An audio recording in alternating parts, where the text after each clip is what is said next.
Well, let's talk to Teresa in Leicester. I know the winter fuel allowance is something you want to talk about, Teresa, because this really was, I don't know if you saw Prime Minister's questions yesterday, but the guy who was asking Angela Rayner the questions, Teresa, Alex Burkhardt, was talking, for the Conservatives, was talking about this and saying, actually, you know, Labour have shown, in his view anyway, that pensioners are people who are not a priority. How do you feel as someone who's affected by this? Sorry, Peter. To be absolutely frank, I'm appalled, absolutely appalled. My pension equates to less than £12,000 a year. I'm lucky that I get a little bit of pension credit, so I get my fuel allowance, but it's not a great deal. I'm not in great health. I am living in one room.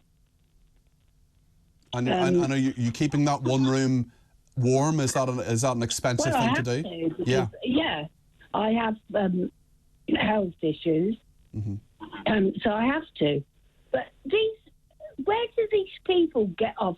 I mean, I'm lucky I've still got my fuel allowance, but where does this leave all these other people that haven't got their fuel allowance, that are like me?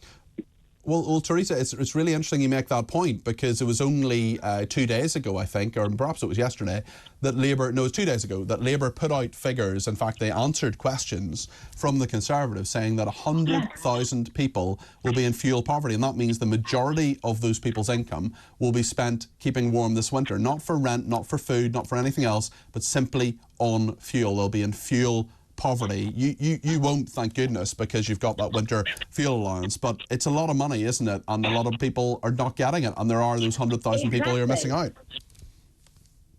And it also won't keep my house, even with the fuel allowance. So you can imagine the people that don't get it. Yeah. That's not going to cover, what, 300 quid? Not going to cover me to keep warm from now. I mean, we're cold now. Yes, yes. Well, it's here in London. I don't know what it's like in Leicester, but in London it's 0 degrees today. So I'm sure basically, you know, everybody can afford it has the heating on. No, I can't. I can't afford to put my heating on. Have you not your heating on today, Teresa? No, not at all. Goodness me, goodness me. I'm living in one room with a little heater, because even though I'm lucky enough to get it. Yeah. There's loads of people out there that are not getting it. How are these people going to manage? Do they really want us all dead? So, Teresa, sorry, can I just clarify? You don't have the heating on at the moment, not even in the room you're in? No. It's 1 degree in Leicester at the moment. My producer Ryan's just told me on my ear. He's looked up the weather in Leicester. It's 1 degree at the moment. Tell me, is it just because it's so expensive that you're not turning it on today? No, I won't turn it on. Because even with the fuel allowance, it's not enough to keep you warm all year. It's horrible. Absolutely horrible. Teresa, I am so sorry that you have to make these choices. I'm so sorry. I know, but it's about time they woke up and realised. I mean, I worked for 47 years. I wish I'd never.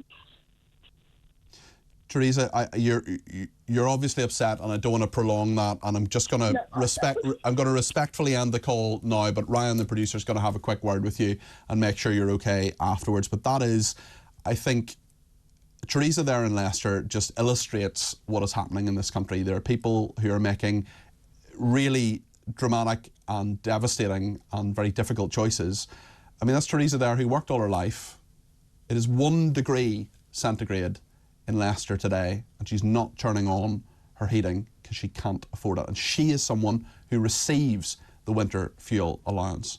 What about those people who don't this winter? 100,000 people, by the Labour government's own statistics, will be in fuel poverty. So the majority of their money they will pay for fuel. I am really, really worried about this country. We are a We are supposed to be a civilized country where we look after people who have contributed to our economy, who've contributed to our society. Teresa is one of those people. I've respectfully ended the phone call because I don't want to traumatize that person. I don't want to mawkishly listen to her tears. She's made it clear how she feels. You know how she feels, I know how she feels. And there's so many like her. Maybe you're one of them. Maybe you have the solution to this. Maybe there isn't a solution. I don't know, but I know that this isn't right. Let me know your thoughts on it. 0344 499 1000. And if you are affected by this, talk.tv/helplines, the website, talk.tv/helplines, will have some thoughts. Surely there is some way Teresa and people like her can stay warm this winter without bankrupting this country. It's appalling. I'm just really angry about this.